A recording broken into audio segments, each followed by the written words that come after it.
AYD on the mic.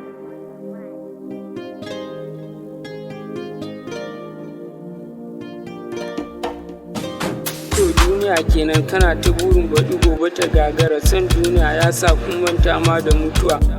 Talaka fa a rayuwa yana cikin damuwa, in ba ka da kuɗi komai yana iya faruwa. Mai kuɗi ne yake cin tuwon shinkafa, talaka ko sai dai ya ci na dawa.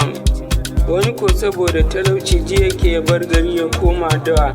Ainihin ikob yanzu ma na fara kai koyayya famu ruwa, don a yanzu kaina yana tafasuwa. Na gode Allah kai mini baiwa.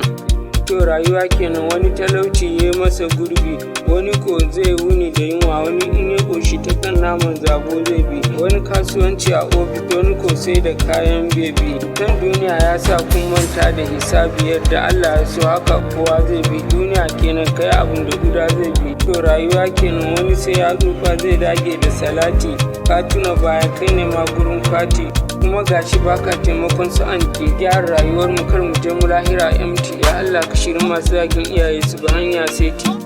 To alhaji kai yanzu ka fi ƙarfin ruwan rijiya sai dai na faro. Tuna wani ko zai ci abinci ko sai ya yi turun baruwa, ɗan uwanka ma akwai mai tallan goro, wani ko zai ci abinci sai ya yi tallan fiye wata a taron uwa. Ina so mu gane mu dinga taimakon juna. AYD ne na kanan dabo, sannan a sannu muna ta dabo, yanzu da mun fito sai dai ai ta kwabo.